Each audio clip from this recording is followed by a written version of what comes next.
গল্পের নাম ফাতেমার দাঁতের ভয় ও সাহসে শিক্ষা।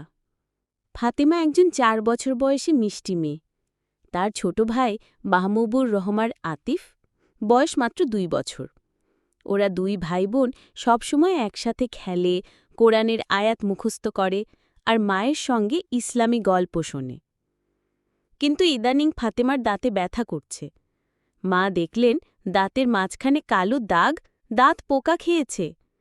মা বললেন, ফাতেমা, আমাদের দাঁতের যত্ন নিতে হয়। নিয়মিত ব্রাশ না করলে দাঁত নষ্ট হয়ে যায়। মা ফাতেমাকে ডাক্তারের কাছে নিয়ে গেলেন। কিন্তু ফাতেমা তো খুব ভয় পায়।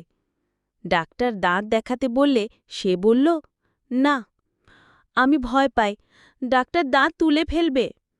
ডাক্তার হেসে বললেন, ফাতেমা, আমি দাঁত তুলে ফেলব না, শুধু দেখব, ভয় পাওয়ার কিছু নেই। আমাদের প্রিয় নবী হজরত মোহাম্মদ সাল্লাল্লাহু আলাইহি ওয়াসাল্লাম বলেছেন, আল্লাহ সেই মানুষকে ভালোবাসেন যে পরিষ্কার পরিচ্ছন্ন থাকে। দাঁত পরিষ্কার রাখাও ইবাদতের অংশ। এ কথা শুনে ছোট ভাই আতিফ বলল, ফাতেমা আপু, তুমি সাহসী না? সাহসী মেয়ে হলে মুখ খুলে দেখাও। ফাতেমা একটু চুপ করল, তারপর চোখ বন্ধ করে মুখ খুলে দিল।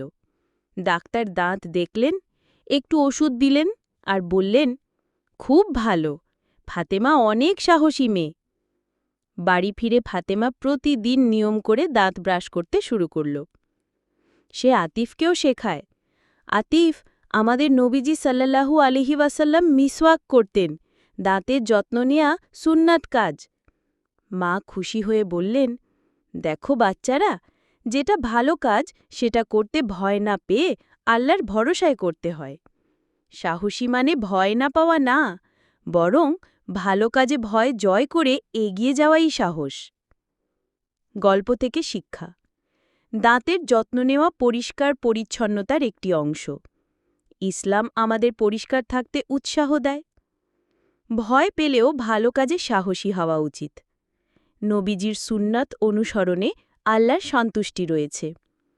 এরকম মজার শিক্ষণীয় গল্প পেতে চ্যানেলটি সাবস্ক্রাইব করে পাশে রাখতে পারেন।